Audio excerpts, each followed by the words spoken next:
Bismillahirrahmanirrahim. Assalamualaikum warahmatullahi wabarakatuh.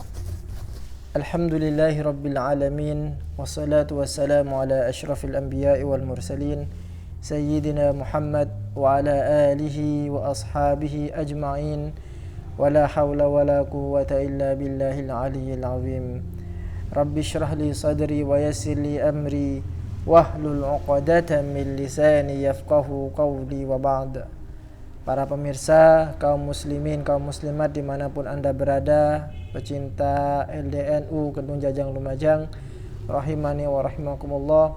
Syukur alhamdulillah pada sore ini kita bisa bertemu kembali dalam rangka untuk mengkaji satu kitab, yaitu kitab Fiqhus Sirah An-Nabawiyah karangan dari Dr. Muhammad Said Ramadan Al-Buti.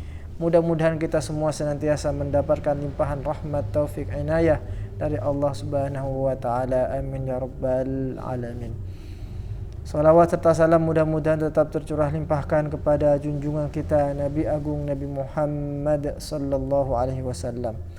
Para pemirsa, para hadirin, kaum muslimin, kaum muslimat dimanapun Anda berada, pada pertemuan kali ini insyaallah ini adalah pertemuan kita yang ke-12 akan membahas satu tema, yaitu tijaratuhu bimali Khadijata wa zawajuhu minha, yaitu perjalanan dagang Rasulullah sallallahu alaihi wasallam ke negara Syam untuk yang kedua kalinya, dalam hal ini untuk membawa dagangan Sayyidah Khadijah bintu Khuwailid, serta setelahnya kemudian Rasulullah sallallahu alaihi wasallam menikah dengan Sayyidah Khadijah. Itulah tema yang akan kita bahas pada sore ini. Para pemirsa, para hadirin, para pecinta LDNU Kedung Jajang Lumajang, rahimani wa rahimakumullah. Tepatnya di halaman 52 kitab Fiqhus Sirah An-Nabawiyah dengan judul Tijaratuhu bimali Khadijata wa zawajuhu minha. Diriwayatkan dari Ibnu Al-Athir, kemudian juga Ibnu Hisham dalam kitabnya yaitu As-Sirah An-Nabawiyah, disebutkan bahwa Khadijah bintu Khuwailid ini merupakan seorang wanita saudagar yang kaya raya. Biasanya beliau ini suka bekerja sama dengan para pemuda untuk menjajakan, untuk menjualkan barang dagangannya ke negara Syam. Suatu ketika Sayyidah Khadijah ini mendengarkan bahwa ada sesosok pemuda, ada seorang pemuda yang mempunyai sifat mulia. Beliau terkenal dengan keamanahannya di dalam menjaga barang dagangan. Beliau terkenal jujur, sehingga kemudian Sayyidah Khadijah tertarik untuk merekrut pemuda ini untuk menjualkan barang dagangannya ke negara Syam. Siapakah pemuda itu? Tidak lain yaitu Nabi Muhammad sallallahu alaihi wasallam. Falamma balagha an Rasulillah sallallahu alaihi wasallam sidqul hadithi wa 'azamul amanati wa karamul akhlaqi arsalat ilaihi liyukhrija fi maliha ila Syam tajira wa tu'tihi afdala ma kanat tu'tihi ghairahu. Kemudian Sayyidah Khadijah karena mengetahui kredibilitas, kejujuran Nabi Muhammad sallallahu alaihi wasallam, maka Sayyidah Khadijah mempercayai Nabi Muhammad dengan kepercayaan yang lebih, sehingga beliau kemudian memberikan barang dagangan yang paling bagus dan yang paling baik. Singkat cerita, kemudian berangkatlah Rasulullah Shallallahu Alaihi Wasallam ke negara Syam. Apakah Rasulullah sendiri? Tidak. Beliau itu ditemani oleh budak dari Sayyidah Khadijah atau gulamu Khadijah yang bernama Maisarah. Luar biasanya adalah ketika Rasulullah Shallallahu Alaihi Wasallam berjalan ke negara Syam, maka pasti ketika Rasulullah jalan pasti dinaungi oleh awan hitam. Hal ini untuk mencegah sinar matahari menyengat atau mengenai kulit Rasulullah SAW. Tentu Maisarah yang melihat fenomena yang aneh ini kaget, kok bisa seperti itu. Nah, itulah yang kemudian disebut dengan irhas. Dalam terminologi ilmu teologi yang kita pahami, bahwa irhas itu adalah kejadian luar biasa yang Allah berikan kepada calon nabi. Dalam hal ini Nabi Muhammad belum diangkat menjadi nabi, hanya saja ada kejadian yang luar biasa yang Allah berikan kepada beliau. Salah satunya adalah awan hitam yang senantiasa menyertai Rasulullah, yang senantiasa menghalangi sinar matahari untuk sampai kepada kulit Rasulullah SAW tatkala beliau melakukan perjalanan dagang ke negara Syam. Itulah yang kemudian disebut dengan irhas. Contoh irhas yang lain itu seperti syaqqus sadar, dan begitu banyak lagi yang lainnya. Intinya kemudian Maisarah mulai memasang atau mulai terpana dengan kelembutan, dengan keanggunan, dengan sifat mulia dari Rasulullah SAW. Apalagi ketika nyampe ke negara Syam, Rasulullah dengan sifatnya yang mulia itu, bagaimana Rasul kemudian mampu menarik para pelanggannya, sehingga kemudian Rasulullah SAW mampu menjual barang dagangan Sayyidah Khadijah dan mendapatkan untung yang berlimpah ruah.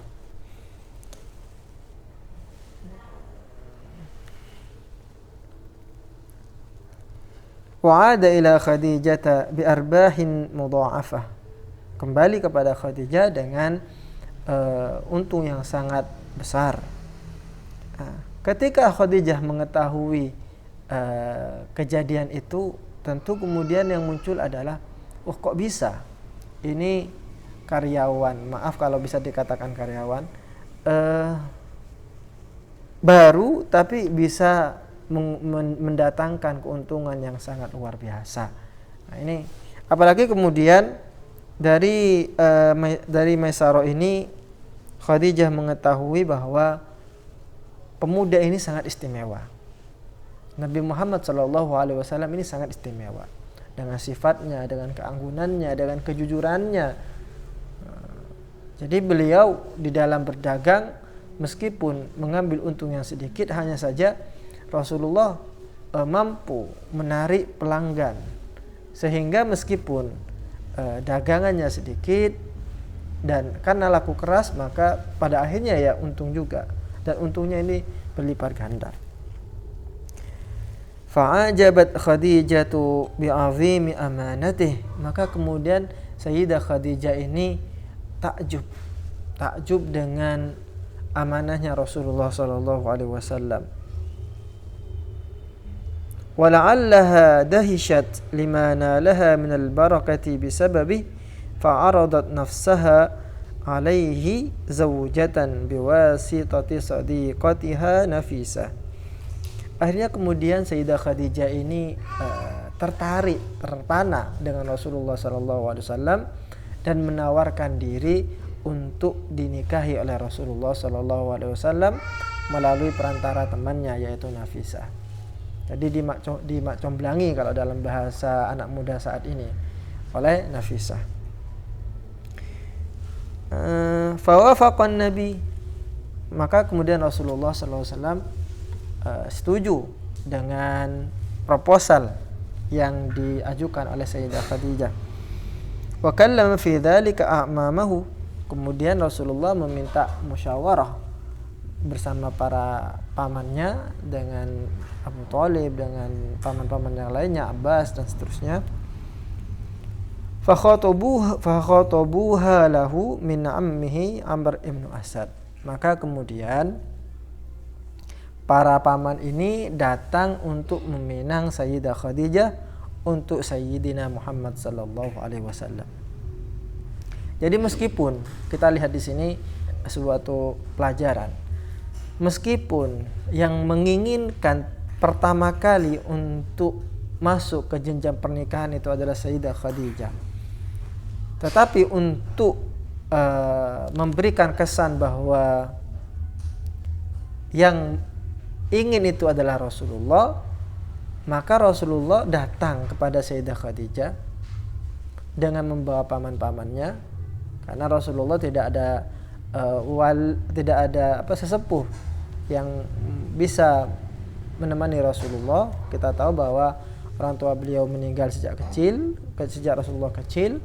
Kemudian juga kakeknya juga meninggal. Nah, tinggal paman-pamannya, sehingga kemudian berangkatlah paman-paman ini memintakan Sayyidah Khadijah untuk Rasulullah sallallahu alaihi wasallam. Fa khatabuha lahu min ammiha Amr bin Asad. Ketemulah dengan paman dari Khadijah yaitu Amr bin Asad, dan kemudian terjadilah musyawarah itu. Singkat cerita, kemudian Rasulullah menikah dengan Sayyidah Khadijah wa tazawwajaha alaihi salatu wassalam wa qad tamma lahu min al-umri 25. Ketika itu Rasulullah berumur 25 tahun. Jadi masih muda gitu kan. Walaha min al-umri 40. Sedangkan Sayyidah Khadijah bintu Khuwailid ketika itu umurnya adalah 40 tahun. Jadi lebih sepuh Sayyidah Khadijah daripada Rasulullah sallallahu alaihi wasallam, dan terpaut sangat jauh sekali, 15 tahun. Loh, kenapa Rasulullah kemudian mau menerima proposal atau pinangan dari Sayyidah Khadijah? Yang notabene-nya beliau ini merupakan wanita yang sudah sepuh. Apalagi beliau ini sudah menikah sebelumnya sebanyak 2 kali. Seperti yang disebutkan oleh Ibnu Hajar di dalam kitab Al-Isabah fi Tamyiz as-Sahabah, bahwa Sayyidah Khadijah ini telah menikah 2 kali sebelumnya. Yang pertama menikah dengan Atiq ibnu Aid, dan yang kedua menikah dengan Hindun. Nah, pertanyaannya mengapa? Nah, ternyata jawaban dari pertanyaan ini bisa kita temukan di dalam Sahih Bukhari dan juga Sahih Muslim, bahwa sosok Khadijah ini merupakan sosok wanita yang mulia, sosok wanita yang diidam-idamkan oleh para pemuda dan lelaki Mekah ketika itu. Jadi ibaratnya beliau ini adalah primadona yang diinginkan oleh setiap laki-laki. Hanya saja kemudian sang laki-laki ini perlu melihat diri dulu. Melihat diri apakah sekufu atau seimbang dengan Sayyidah Khadijah. Kita tahu Sayyidah Khadijah ini secara watak beliau baik, kemudian juga cantik, punya harta lagi. Nah, ini kan semuanya pengen menjadi idaman begitu loh.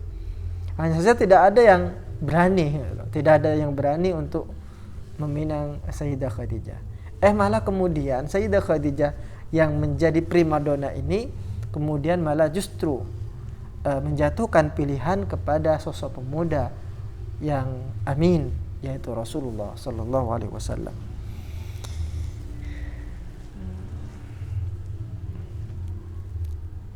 Kemudian singkat cerita menikahlah Rasulullah sallallahu alaihi wasallam.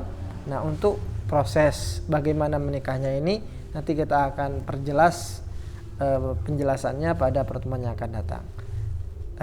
Pada pertemuan kali ini kita akan melihat satu titik betapa istimewanya Sayyidah Khadijah ini di dalam hati Rasulullah sallallahu alaihi wasallam. Wa rawa al-Bukhari wa Muslim anna Aliyan radhiyallahu anhu sami'a Rasulullah sallallahu alaihi wasallam yaqul. Di dalam Sahih Bukhari dan Muslim diriwayatkan dari sahabat Ali karamallahu wajha, beliau mendengar bahwa Rasulullah sallallahu alaihi wasallam bersabda, "Khairu nisa'iha Maryam bint Imran wa khairu nisa'iha Khadijah bintu Khuwailid." Berarti Sayyidah Khadijah ini merupakan salah satu perempuan terbaik. Di samping juga ada Maryam bintu Imran. Yang menarik adalah meskipun Sayyidah Khadijah ini meninggal, maka Rasulullah Shallallahu Alaihi Wasallam ini senantiasa mengingat dan mengenang Sayyidah Khadijah. Sampai-sampai istri beliau kemudian dibuatnya cemburu gara-gara itu. Kita lihat riwayatnya. Warawa al-Bukhari wa Muslim aidan an Aisyah radhiyallahu anha annaha qalat. Ini hadis yang diriwayatkan oleh Aisyah sendiri. Ma ghirtu ala nisa'in Nabi sallallahu alaihi wasallam illa ala Khadijah. Kata Sayyidah Aisyah ini merupakan istri Rasulullah sallallahu alaihi wasallam yang beliau nikahi dalam keadaan perawan. Makanya ayahnya kemudian disebut dengan Abu Bakar. Ayahnya perawan gitu kan. Dan masih kecil ketika itu. Sedangkan selainnya istri-istri Nabi Muhammad sallallahu alaihi wasallam ini merupakan janda. Artinya ini satu-satunya. Secara face muka ya karena itu paling muda, tentu paling cantik seperti itu. Dan terkadang Sayyidah Aisyah ini membanggakan diri karena hal itu. Karena beliau adalah istri Nabi Muhammad SAW yang dinikahi dalam keadaan masih perawan, yang lainnya masih janda. Nah, apa pengakuannya Sayyidah Khadijah? Sayyidah Aisyah. Sayyidah Aisyah mengakui bahwa saya ini tidak pernah cemburu sebesar ini kecuali kepada Khadijah. Padahal Sayyidah Khadijah ini sudah meninggal. Wa inni lam udrikuha, kata Sayyidah Aisyah, dan saya tidak pernah menangi, tidak pernah melihat bagaimana Sayyidah Khadijah itu. Qalat, kemudian Sayyidah Aisyah berkata, wa kana Rasulullah sallallahu alaihi wasallam idza dhabha asy-syata fayaqul arsilu biha ila asdiqai Khadijah. Kata Aisyah, ketika Rasulullah sallallahu alaihi wasallam menyembelih kambing, maka pasti setelah menyembelih itu Rasulullah memerintahkan orang untuk mengirimkan daging itu kepada teman-temannya Khadijah. Oh, ini artinya bukan hanya Khadijah saja yang diingat, tapi juga teman-temannya. Mengingat temannya Khadijah itu bukan dalam rangka karena sesuatu yang istimewa pada teman itu, bukan, tetapi karena ada istimewa di dalam diri Khadijah, sehingga kemudian Sayyidah Aisyah ini ya cemburu ketika melihat yang demikian. Fa'aghdabtuhu yawman faqultu, akhirnya saya kemudian, kata Sayyidah Aisyah, saya marah, saya cemburu. Faqultu Khadijah sudah meninggal gitu kan. Faqala Rasulullah sallallahu alaihi wasallam inni qad ruziktu hubbaha. Kata Rasulullah, sungguh saya telah diberikan rezeki perasaan cinta yang sangat besar kepada Khadijah. Atau dalam bahasa yang lebih sederhana, saya sudah cinta mati atau tresno yang menggunung gitulah kepada Khadijah. Diriwayatkan oleh Imam Ahmad dan Tabrani bahwa Aisyah, ini masih Aisyah, berkata, kana Rasulullah sallallahu alaihi wasallam la yakadu yakhruju minal baiti hatta yadhkuru Khadijata fayahsinu thana 'alaiha. Jadi kebiasaan Rasulullah sallallahu alaihi wasallam ketika beliau ingin keluar pasti menyebutkan dan mengingat kembali Khadijah. Disebutkan oleh Rasulullah sifat-sifatnya, kebaikan-kebaikannya dikenang kembali oleh Rasulullah sallallahu alaihi wasallam, sehingga itu kemudian membuat Sayyidah Aisyah, beliau kemudian cemburu. Fa dzakaraha yawman minal ayyam fa akhadatni al-ghiratu fa qultu hal kanat illa ajuzan qad abdalakallahu khairan minha. Bukankah Khadijah itu adalah wanita yang tua dan Allah telah menggantimu dengan wanita muda yang lebih cantik, yang lebih baik. Jadi nama juga wanita itu ya kan. Kalau wanita itu sudah kena api cemburu ya, maka apapun bisa keluar dari mulutnya. Maka pesannya adalah jangan sekali-kali membuat cemburu wanita. Karena ketika wanita itu sudah cemburu, maka dia akan lebih ganas daripada seekor singa ataupun harimau. Maka kemudian Rasulullah SAW ketika mendengar perkataannya Sayyidah Aisyah tadi yang menyatakan bahwa bukankah Allah sudah menggantimu dengan wanita yang lebih baik, maka Rasulullah kemudian marah.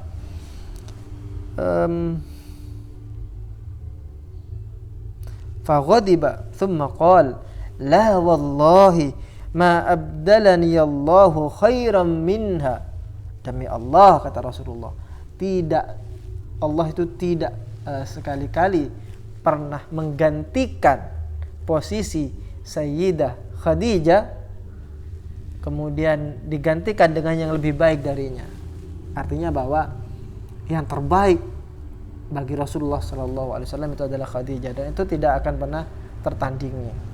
Begitulah bahasa yang lebih sederhana. Mengapa? Ini salah satu keistimewaan dari Sayyidah Khadijah yang kemudian membuat Rasulullah SAW mencintai beliau. Amanat idza kafarun nas. Sayyidah Khadijah ini adalah orang yang beriman kepadaku ketika orang-orang lain itu mengingkari risalah Nabi Muhammad sallallahu alaihi wasallam. Wa saddaqatni id kadzdzabani an-nas. Dan Khadijah adalah orang pertama kali yang datang mempercayaiku ketika orang lain itu kemudian tidak percaya kepadaku. Wa wasatni bimaliha id haramani an-nas. Dan Khadijah orang yang pertama kali datang kepada saya dengan hartanya membantu dakwah saya ketika orang-orang tidak mau membantuku, kata Rasulullah. Dan lebih dari itu, wa razaqaniyallahu minha alwalada duna ghairiha minan nisa. Dan lewat Sayyidah Khadijah ini Allah memberikan rezeki anak-anak yang soleh dan solihah. Ada 7 kalau tidak salah anak dari pernikahan antara Rasulullah SAW dengan Sayyidah Khadijah.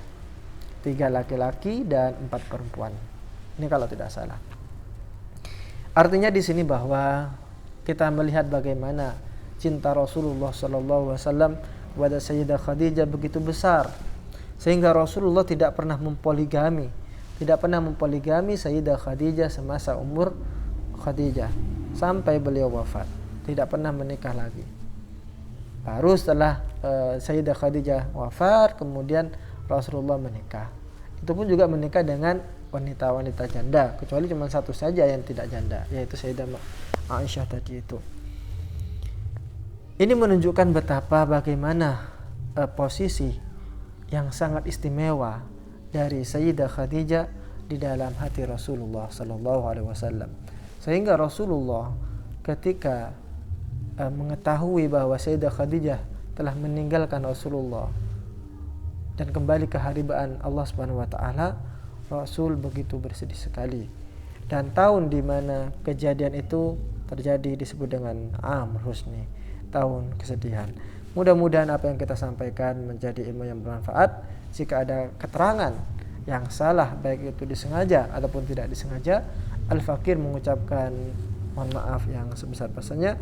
Wa akhiran wallahu muwaffiq ila aqwamit thoriq. Assalamualaikum warahmatullahi wabarakatuh.